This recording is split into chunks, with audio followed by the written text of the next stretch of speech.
Estamos en Galicia, en el noroeste de España. En lugares estratégicos encontramos recintos amurallados con extrañas construcciones circulares de piedra. ¿A quién pertenecieron? ¿De quién se defendían? ¿Cómo vivían? Son los vestigios arqueológicos del pueblo castreño. Este es el castro de Baroña, en Portodosón, en la ría de Noia. Así era en su tiempo.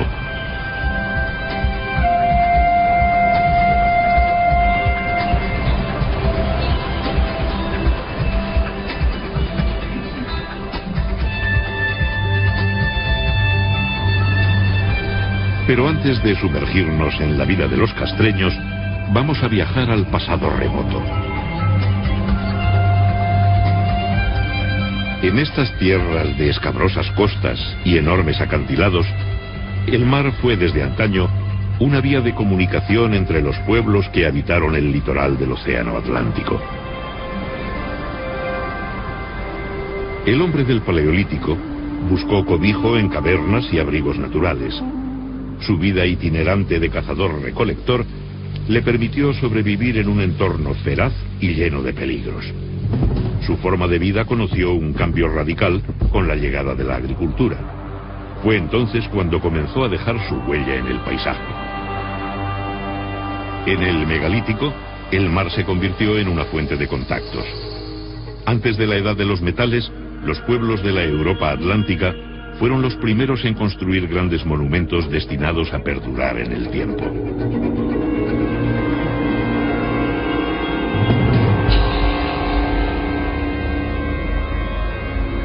¿Qué significado tiene el alineamiento de más de 3000 menhires de Karnak en la Bretaña francesa?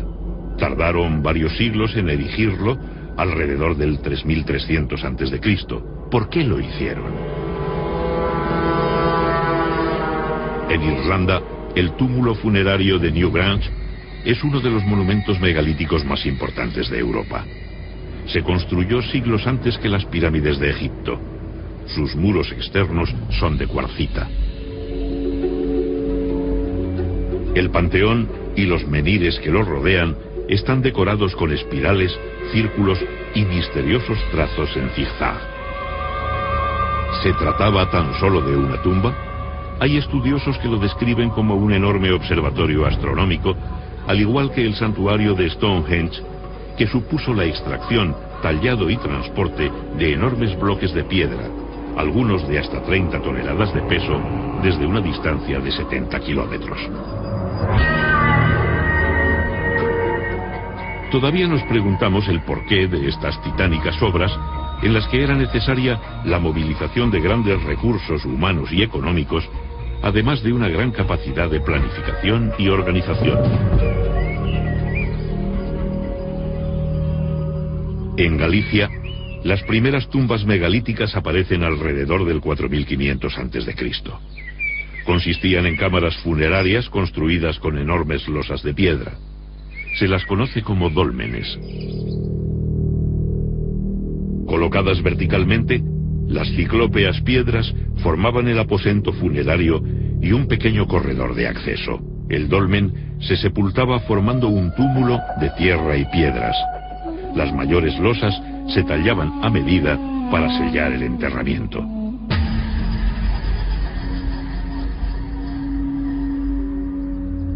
El cuerpo del difunto era inhumado en el interior del dolmen. Los objetos de prestigio de sus ajuares funerarios ponen de manifiesto la existencia de jerarquías sociales. Aquellos dólmenes, o mámoas, como se les llama en Galicia, donde se enterraba a personajes notables para la comunidad, funcionaban como auténticos mausoleos, es decir, eran a la vez tumbas y santuarios donde se celebraban ceremonias de ofrendas a los ancestros y de culto a los muertos.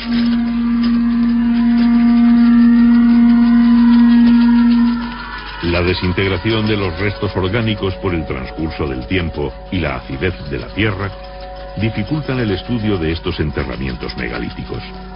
La gran cantidad de fragmentos de cerámica encontrados en los túmulos, muchos de ellos pertenecientes a vasos del tipo campaniforme, nos indican la existencia de libaciones en las ceremonias que realizaban y la introducción de ritos funerarios importados.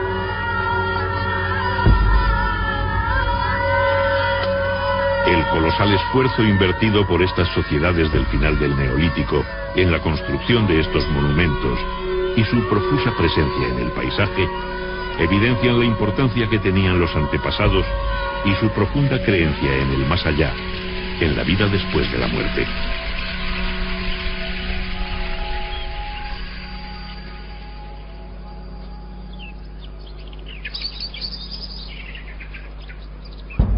Continuando nuestro viaje por la prehistoria atlántica, encontramos una de las manifestaciones artísticas más singulares de esta época: los petroglifos.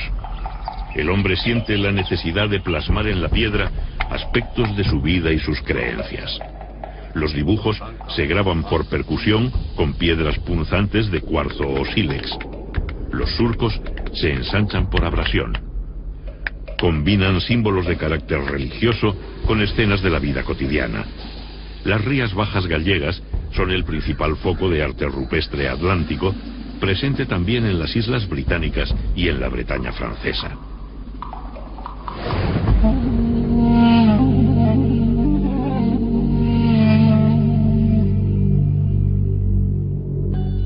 En la Edad del Bronce aumenta la población y los asentamientos se hacen más estables.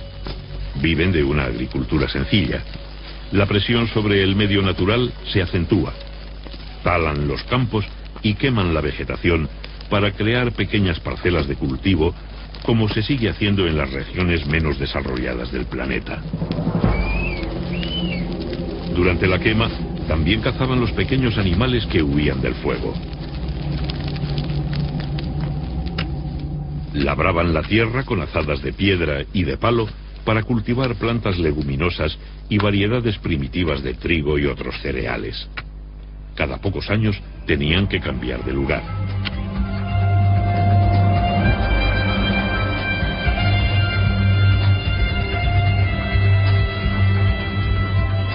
La ganadería cobra mayor importancia como actividad económica. Constituye una incipiente industria de productos como carne, lácteos, pieles y lana.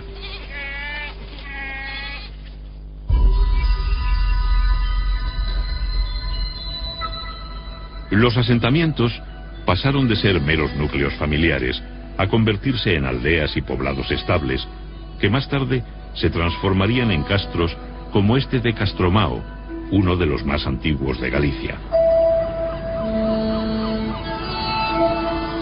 En la costa se establecen en lugares estratégicos como puntas y penínsulas que les ofrecen buenas condiciones defensivas naturales, reforzadas mediante terraplenes y empalizadas.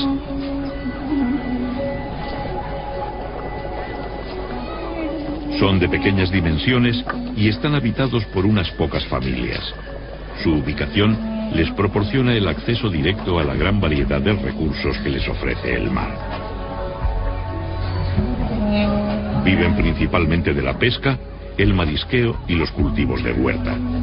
Sus recursos se complementan con la ganadería y la recolección de frutos silvestres. El mar se convierte en una puerta abierta a contactos e intercambios culturales y comerciales con otros pueblos.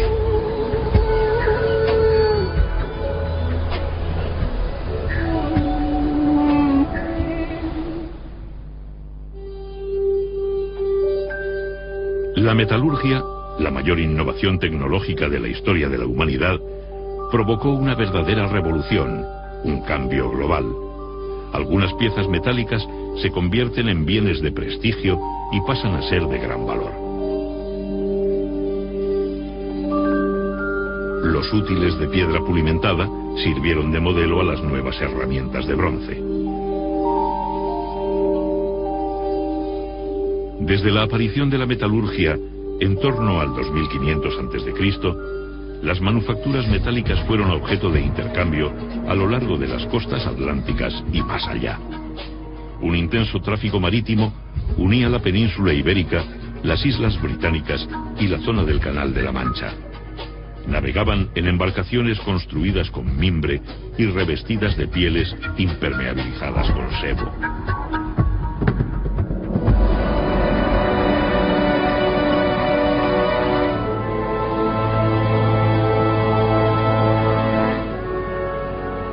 Galicia posee una orografía muy abrupta.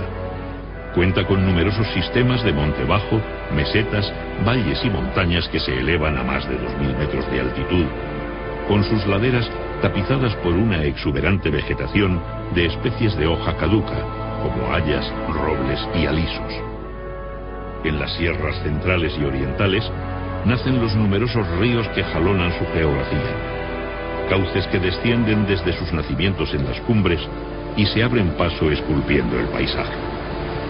En sus riberas cubiertas de helechos crece el bosque milenario que permanece en constante penumbra.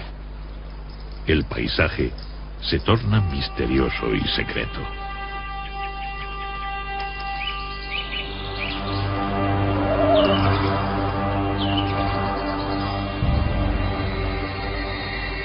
Las sociedades de la Edad del Bronce sacralizaron la naturaleza con divinidades asociadas a montañas, ríos, manantiales, lagunas y bosques. Chamanes y curanderos encontraron la inspiración de su don en el corazón de estos bosques, que todavía hoy son objeto de enigmáticos relatos sobre brujas y sortilegios. Muchos rasgos de las prácticas religiosas de la Edad del Bronce han llegado hasta nuestros días, fosilizados en el folclore europeo. Ninfas, trasgos, gnomos y otros espíritus son entidades míticas que hunden sus raíces en esta remota época. Posiblemente, los pescadores y cazadores que se adentraban en estos parajes ocultos se sometían a algún tipo de iniciación parecida a las que todavía se realizan en algunas comunidades de creencias animistas de África y América, para protegerse de las terribles fuerzas sobrenaturales que existían en estos lugares.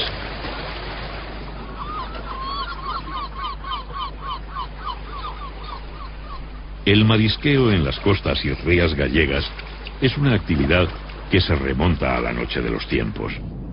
El llamado fenómeno de afloramiento provoca un extraordinario aumento del fitoplancton en el agua, que convierte este litoral en un área de pesca y de biodiversidad única en el mundo. Los pobladores de finales del Bronce y principios de la cultura castreña capturaban crustáceos entre las rocas de la zona intermareal.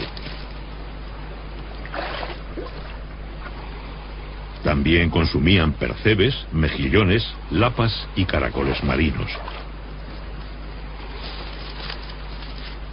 La pesca se documenta por los numerosos restos de peces encontrados, como merluzas, caballas, jureles, besugos, congrios y un sinfín de especies más. Para su captura empleaban redes y anzuelos de cobre, bronce y hierro. El pulpo lo deshidrataban para su conservación y los pescados azules los secaban después de ahumados.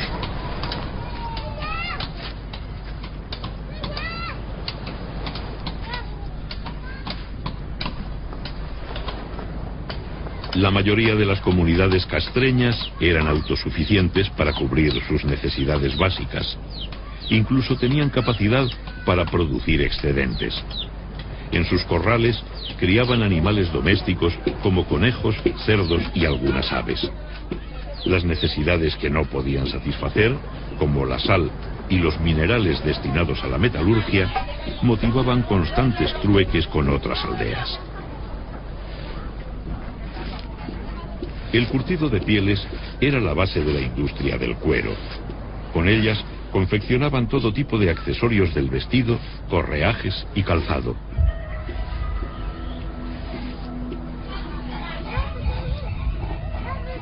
La molienda del grano la realizaban en molinos barquiformes que exigían un considerable esfuerzo.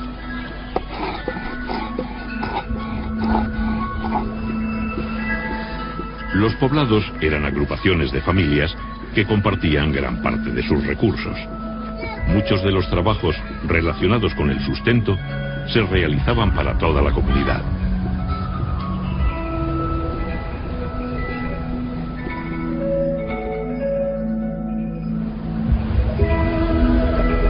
Viajamos hasta La Lanzada, en las Rías Bajas. La ermita y los restos del antiguo castillo atestiguan el destacado papel que tuvo este enclave en la historia de Galicia. Habitado desde el siglo VII a.C., es un rico yacimiento arqueológico que ha proporcionado valiosos datos sobre la cultura castreña.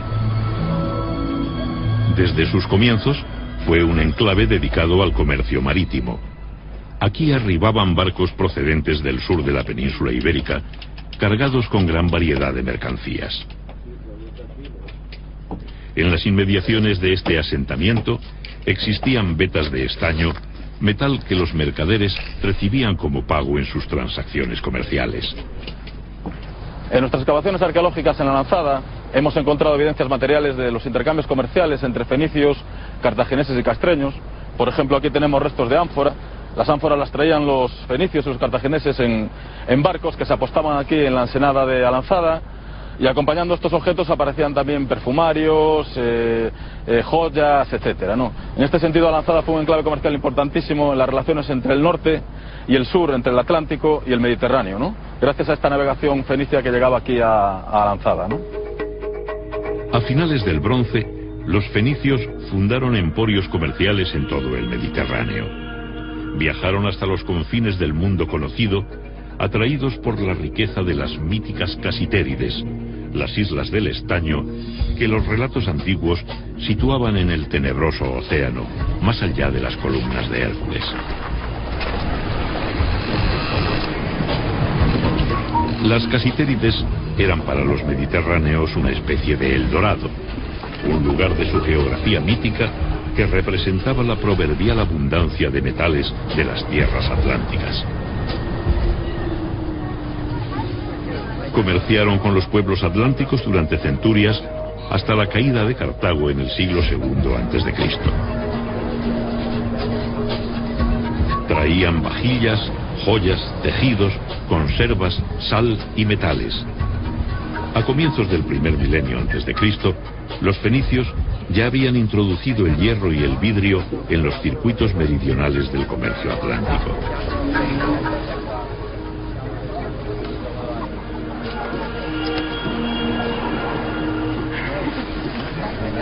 Innovaciones como el molino giratorio y el torno de alfarería fueron rápidamente adoptadas junto con otras nuevas herramientas. También asimilaron modas en el consumo de alimentos, el vestido y el adorno personal. Los pueblos atlánticos exportaban el estaño desde antiguo. Producían lingotes de pesos estándar con los que pagaban las importaciones. También ofrecían a cambio plata, oro y pieles de animales.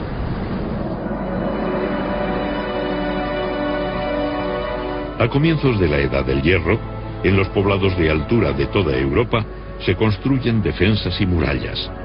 El colapso de civilizaciones mediterráneas como la micénica y la hitita provocó el hundimiento del comercio.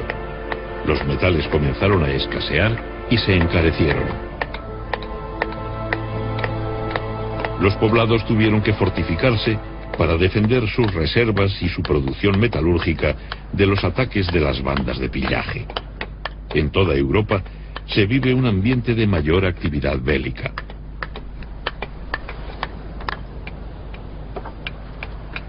Las nuevas herramientas de hierro permitieron a los castreños perfeccionar las técnicas de cantería, carpintería y construcción.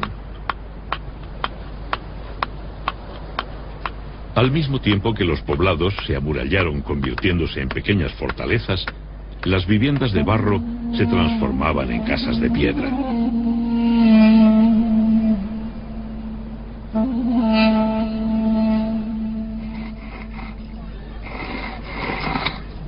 Un significativo aumento de la población multiplicó los castros en el territorio. La tecnología agrícola permitió explotar con más efectividad los suelos de los valles, mucho más productivos. Los nuevos asentamientos se situaron en las tierras bajas. Los intercambios económicos y culturales se hacen más fluidos, especialmente con las Islas Británicas, hacia donde nos dirigimos ahora para saber cómo vivían sus antiguos pobladores. Al borde de un acantilado de 100 metros de altura, encontramos Duna Ongasa, el mayor poblado fortificado prehistórico de las Islas Aran, en Irlanda. Su sistema defensivo de murallas concéntricas y piedras hincadas es muy similar a los castros de Galicia. La reconstrucción del poblado de Castle Henleys, en Gales, pone de manifiesto la semejanza en usos y costumbres que tenían los pobladores de los territorios atlánticos. Sus casas de planta circular, paredes de piedra y techumbre cónica vegetal son prácticamente iguales a las castreñas. Las paredes enlucidas muestran dibujos circulares y cruciformes de simbología solar.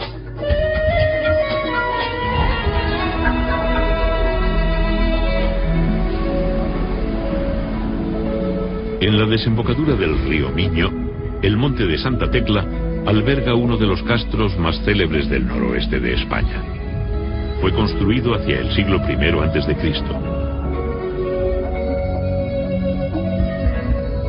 Desde el yacimiento arqueológico se presencia uno de los paisajes más bellos de Galicia. Casas, escaleras, hogares, vías empedradas y conducciones de agua nos hablan de una sociedad que llegó a un considerable desarrollo técnico para su época. Los canteros labraban las piedras de diferentes maneras para adaptar las construcciones al terreno. Los grandes corrales que se aprecian en algunos yacimientos nos indican la importancia que tuvo el ganado vacuno, que les proporcionaba fuerza de tiro, alimento, pieles y abono.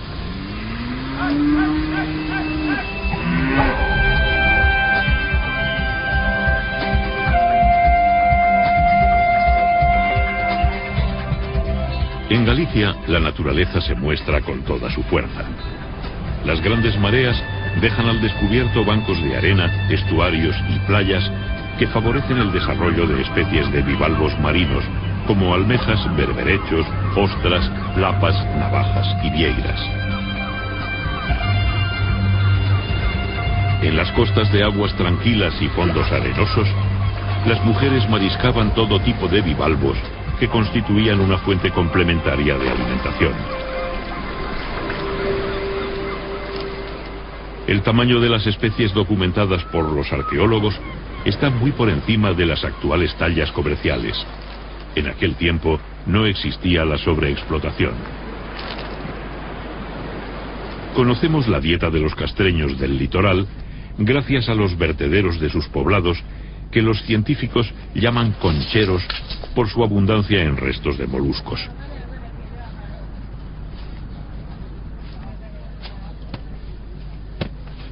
La actividad textil estaba a cargo de las mujeres.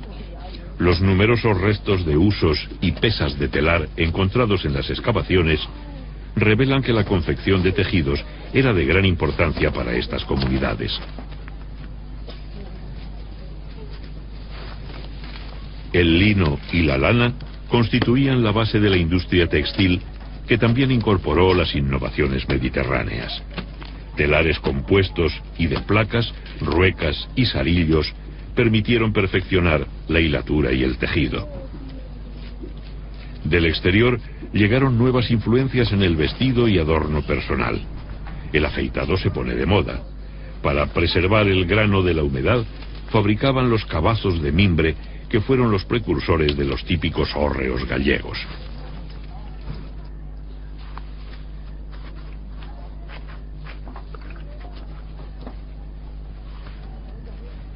Aunque el torno de alfarero ya era utilizado, la cerámica moldeada a mano continuaba siendo de uso común.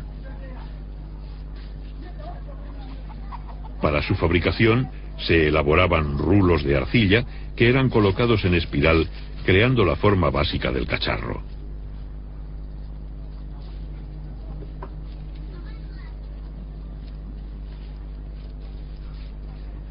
Después se unían entre sí las tiras de arcilla, se alisaba la superficie y se daba la forma definitiva. Luego lo dejaban secar completamente antes de someterlo al fuego.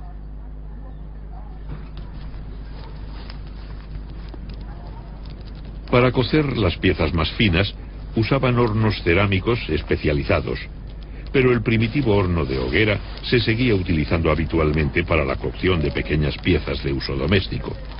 Consistía en un hoyo excavado en el suelo, dotado de un tiro transversal en dirección al viento dominante.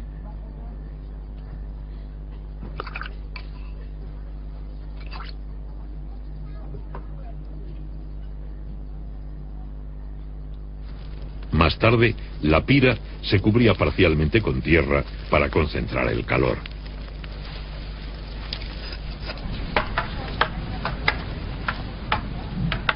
Para muchas comunidades del noroeste, la actividad bélica ocupó un lugar destacado en su vida. Desde jóvenes se preparaban para la guerra.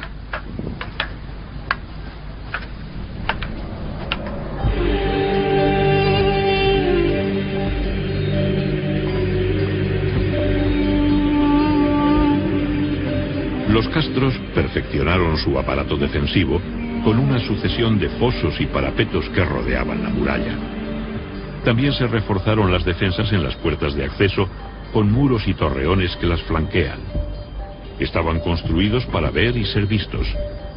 En poblados de última época, como en este de Villadonga, en Lugo, las murallas poseían una intencionada monumentalidad que prestigiaba el conjunto.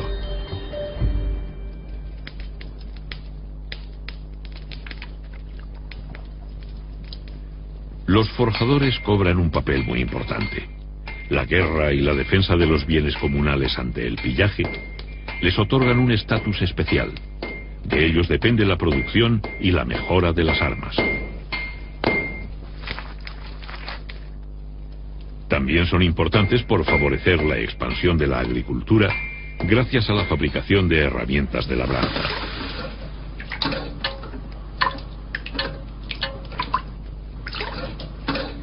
Los guerreros galaicos ceñían un puñal al cinto y portaban un escudo redondo llamado caetra. Podían llevar una espada o varias lanzas.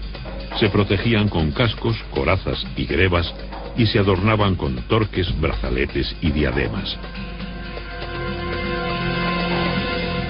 Los hombres, las mujeres y los niños que vivían en los castros formaban parte de una sociedad guerrera y campesina. La guerra era muy importante en estas comunidades y eso se refleja en el hecho de que sus poblados, sus asentamientos, los castros, están fortificados con fosos, con parapetos, con empalizadas, como vemos en este poblado, ¿no? Era una guerra importante, había una guerra para buscar botín entre distintas aldeas, había captura de ganado, de mujeres, y eso aparece muy bien reflejado en lo que son las referencias de los geógrafos latinos y griegos cuando nos hablaban de las comunidades castreñas.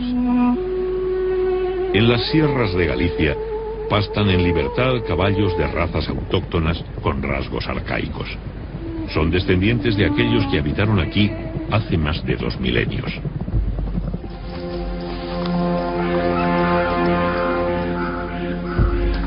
Los caballos eran un símbolo de poder y riqueza. Nunca formaron parte de la dieta, se utilizaban para la guerra y en los sacrificios. El autor clásico Diodoro de Sicilia nos habla de las bandas de pillaje. Cuando sus jóvenes alcanzan la plenitud de su fuerza física, aquellos que son pobres en riquezas materiales se reúnen en lugares montañosos y de acceso difícil, donde forman bandas de talla considerable y después bajan a Iberia y juntan riquezas gracias al pillaje. Por su importancia, los caballos constituían un magnífico botín. Los valerosos jóvenes de estas bandas capturaban los caballos derribándolos.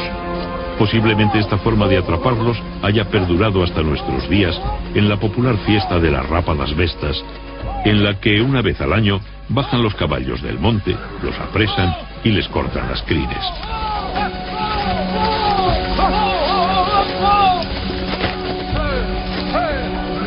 El historiador grecolatino Estrabón, al que debemos las mejores descripciones sobre este periodo, describe a los jóvenes castreños. Son hábiles en emboscadas y exploraciones, ligeros y capaces de salir de los peligros. Al parecer tenían un gran conocimiento de las técnicas militares, matizadas por sus propias reglas, que enfatizaban el valor personal, la intimidación, la bravura y la ferocidad.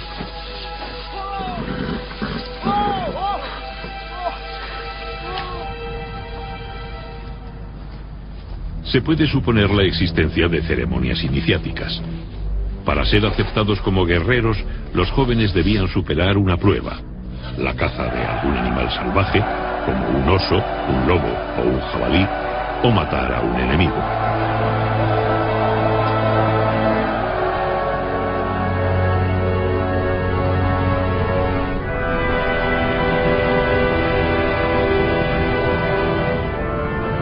Parece sacada de un cuento. En esta pequeña península, en la ría de Muros y Noia, batida por el mar y los furiosos vientos oceánicos, se encuentra la Recoleta Ciudadela de Baroña, uno de los yacimientos prehistóricos más espectaculares y visitados de Galicia. Es un lugar enigmático. El visitante experimenta un magnetismo comparable al que se percibe en el famoso cromlech de Stonehenge. La monumentalidad de sus estructuras y su situación geográfica hace que sea un yacimiento excepcional entre los más de 3.000 que existen en Galicia, más o menos la mitad de los que hay en toda la Europa atlántica. Su muralla, dispuesta en varios circuitos a diferentes niveles, posee un intencionado sentido escenográfico. Esta audaz obra pública refleja una decisiva voluntad de alcanzar prestigio sobre las comunidades vecinas. En el castro de Borneiro, en La Coruña, como en la mayoría de los yacimientos, observamos que la disposición de las construcciones en el interior de los recintos estaba condicionada por el trazado de la muralla, los desniveles del terreno y la planta curva de las viviendas, que no compartían paredes medianeras, dejando muchos espacios muertos entre ellas. En los poblados de última época hacen su aparición los trazados rectilíneos y las construcciones de planta cuadrangular, que aprovechan mejor el espacio adosándose unas a otras. Las viviendas tenían puertas resguardadas por machones y tejados a dos aguas. El urbanismo castreño alcanzó un gran desarrollo en el área meridional, desde las Rías Bajas hasta el río Duero en el actual Portugal. Aquí surgieron los grandes poblados denominados citanias, como las de Briteiros y Sanfins. Eran protociudades que concentraban una gran población y cumplían un papel central en la organización territorial. En la misma época se construyen los llamados monumentos con horno o saunas castreñas, como esta de Punta dos Prados, en Ortigueira, en la provincia de La Coruña. Una de las mejor conservadas es la del castro de Briteiros. Estrabón nos cuenta que los galaicos tomaban baños de vapor y luego de agua fría. Estaban construidas con grandes placas de piedra que las aislaban del exterior.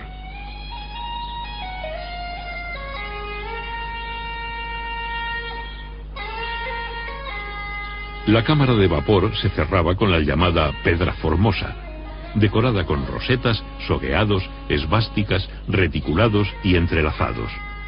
De forma pentagonal, en su base tenía un pequeño hueco semicircular por el que se accedía al interior arrastrándose.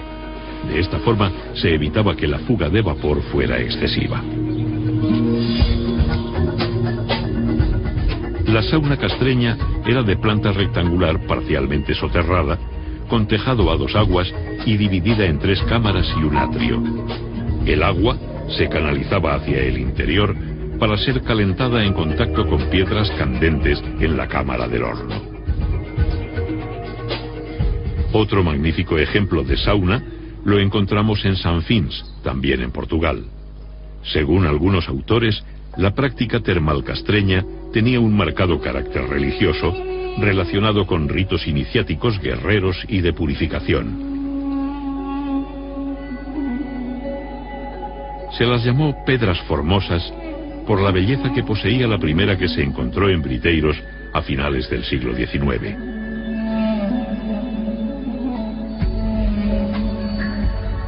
Los elementos decorativos combinaban motivos que recuerdan a los de la orfebrería. Algunos se pueden considerar protectores, como las esvásticas, un símbolo de buen augurio que aún se mantiene en la Galicia rural.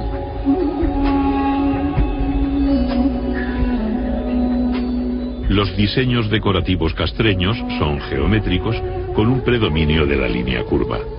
Se cree que estos elementos arquitectónicos buscaban la ostentación para expresar el prestigio social de los moradores de las casas.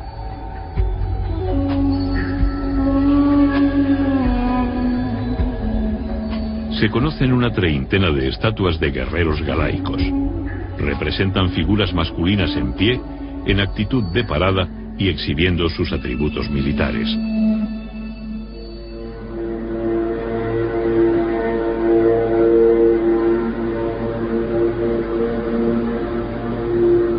Ocultos en lo más profundo de los bosques se encontraban los santuarios castreños dedicados al dios Lugh, el más importante del panteón céltico. En lugares determinados de los ríos, que simbolizaban las puertas al otro mundo, se practicaban los rituales de ofrendas de armas dedicados a la diosa Nadia, protectora de la comunidad y vinculada a la idea de la reencarnación. Los guerreros se despojaban de sus armas ante la presencia de chamanes consagrados a esta deidad.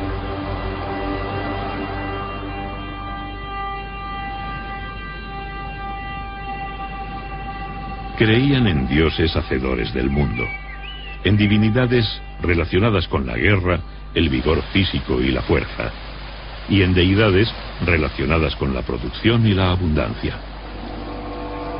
Existía una clase sacerdotal especializada con gran influencia sobre la comunidad. Druidas, chamanes y adivinos eran consultados y reverenciados por ser hombres sagrados, portadores del conocimiento arcano, que podían ver más allá del mundo de los vivos. Sus predicciones y consejos eran seguidos por nobles y guerreros. Las sociedades antiguas no conocían el laicismo, y como todavía sucede en África, casi todos los aspectos de la vida tenían una dimensión mágico-religiosa. Por ello, las constantes ofrendas y sacrificios rituales de marcado carácter céltico. Desde su origen en el norte de los Alpes, la lengua celta se extendió por todo el occidente, llegando a la península ibérica, donde se hablaban variantes arcaicas de esta lengua. En muchos lugares donde actualmente se ven cruces, antiguamente había estelas dedicadas a los lares viales. La Iglesia los sustituyó desde el siglo VI. Eran deidades domésticas relacionadas con los espíritus de los antepasados que se creía vagaban por los caminos. Estrabón nos cuenta que colocaban a los enfermos en los cruces de caminos para ser curados por espíritus de los que habían sufrido una enfermedad similar. Muchos de los santuarios dedicados a estos dioses fueron cristianizados mediante los cruceiros, omnipresentes en toda Galicia.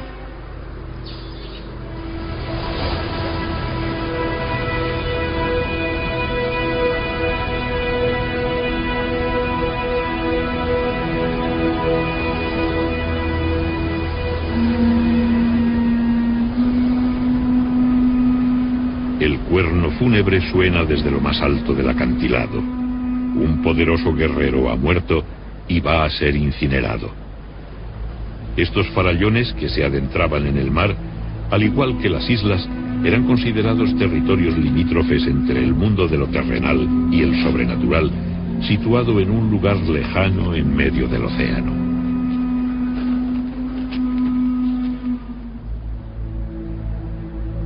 Los ritos funerarios castreños continúan siendo un misterio, pues apenas han dejado huella en el registro arqueológico. Pero recientemente, un importante descubrimiento realizado en Villalba, en la provincia de Lugo, de una necrópolis de pequeñas fosas con vasijas que contienen cenizas, nos remite a la tradición de las incineraciones célticas.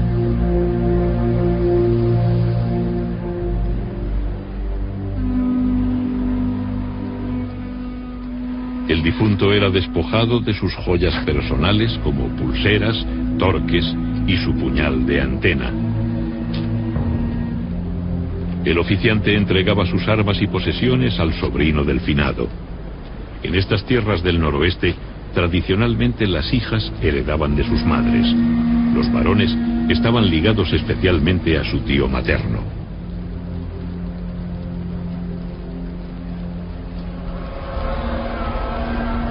Una vez prendida la pira, los congregados comenzaban a emitir el abellón, un sonido gutural que recuerda el vuelo del abejorro.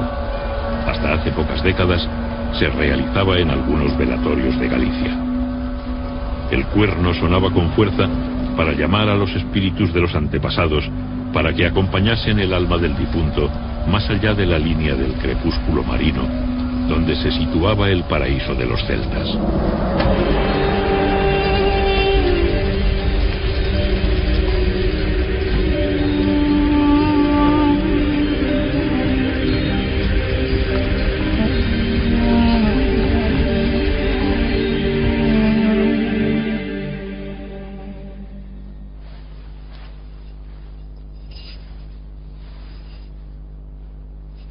Los recientes descubrimientos realizados en castros de Galicia documentan que las cenizas del difunto se enterraban en una cista o arqueta en el suelo de la casa familiar.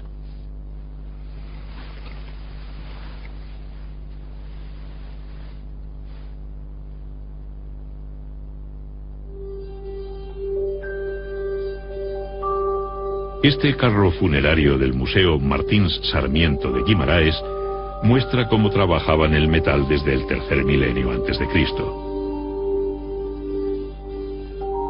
En la época castreña se llegó a alcanzar un exquisito refinamiento.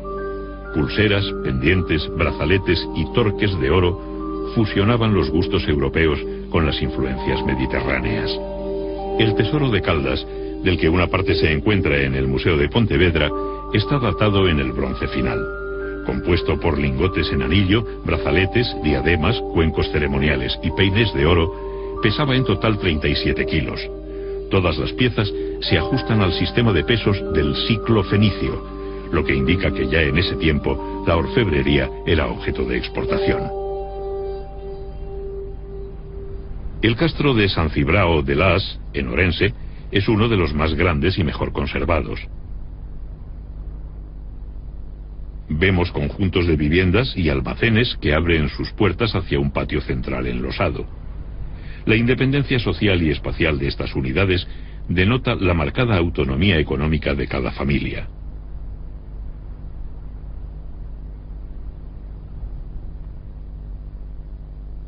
Las murallas son monumentales.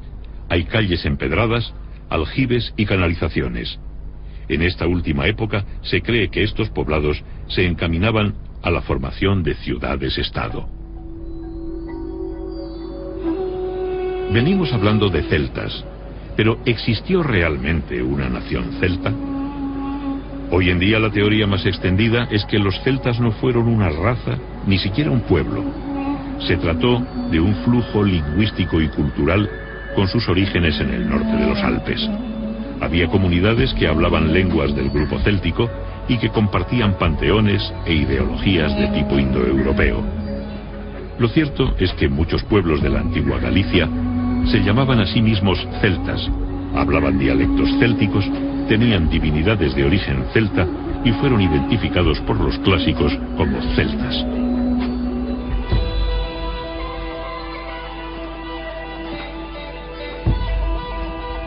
Los banquetes siempre han favorecido la fraternidad entre los comensales.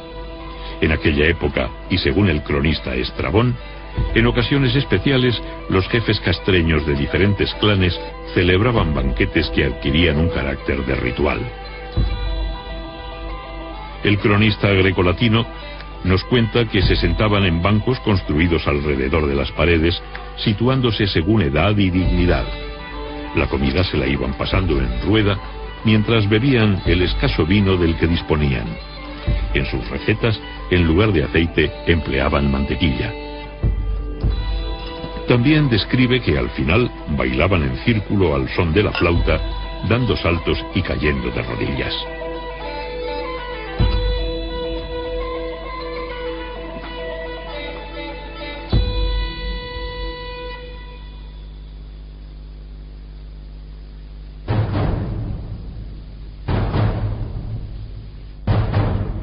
La sedante quietud de la naturaleza se ve alterada por un lejano son. Bajo la bóveda vegetal se propaga el eco de un extraño visitante. La paz se ve amenazada por la llegada de las legiones romanas. Los romanos no eran desconocidos para los castreños. Muchos mercenarios galaicos habían participado junto a Aníbal en su marcha contra Roma a través de los Alpes. En su inexorable avance encontraban vestigios de culturas milenarias.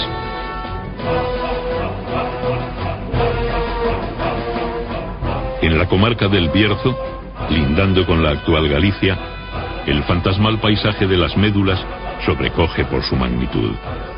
Sus paredes verticales son el resultado de una demolición premeditada de la montaña que existía antes de la llegada de los romanos. Era el mayor yacimiento de oro del occidente romano, donde se aplicaron procesos de extracción del metal que se usarían hasta la revolución industrial. Para acceder a los filones de oro de las profundidades, los mineros romanos demolían enormes masas de tierra mediante el sistema de ruina montium. Creaban una red de pozos y galerías sin salida, en las que se introducía de súbito un enorme caudal de agua, almacenado en grandes balsas a mayor altura. Esto producía la compresión del aire en los túneles, que actuaba como un explosivo. La masa minada se desgajaba de la montaña y se derrumbaba. El oro galaico supuso un acicate para las ansias de conquista del imperio.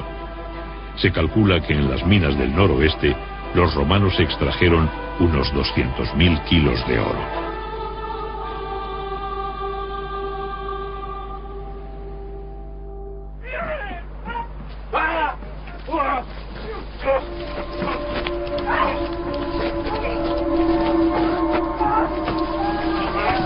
Los castreños han capturado a un tribuno romano y se disponen a sacrificarlo para utilizar su cuerpo en un ritual de adivinación. Estrabón nos relata estas prácticas adivinatorias. Examinan las entrañas sin extraerlas, y examinan las venas del torso y adivinan tocándolas, y consultan las entrañas de sus prisioneros de guerra. Los cubren con sagos y después el hieróscopo los golpea por encima de las vísceras. Dan un primer presagio por la forma en que cae el cuerpo. Cortan la mano derecha de los prisioneros para consagrarla al dios Ares. La ocupación del territorio noroccidental peninsular fue lenta y costosa. La conquista se realizó en 3 fases. En el año 136 a.C., Bruto el Galaico anexionó la zona entre los ríos Duero y Miño. En el 61, Julio César llega hasta el puerto de los Ártabros en una expedición marítima, no encontrando resistencia. El emperador Augusto en persona dirige las campañas de las guerras cántabras, que finalizan en el 19 a.C. Diodoro relata que los norteños cantaban himnos de victoria cuando eran crucificados. Los prisioneros se suicidaban, las madres mataban a sus hijos antes que caer esclavos. Preferían la muerte a la derrota. La llegada de los romanos trajo el ocaso a los galaicos. El poder imperial se apoyó en las estructuras existentes para integrar a la población. A finales del siglo I después de Cristo, se puede dar por finalizada la cultura castreña.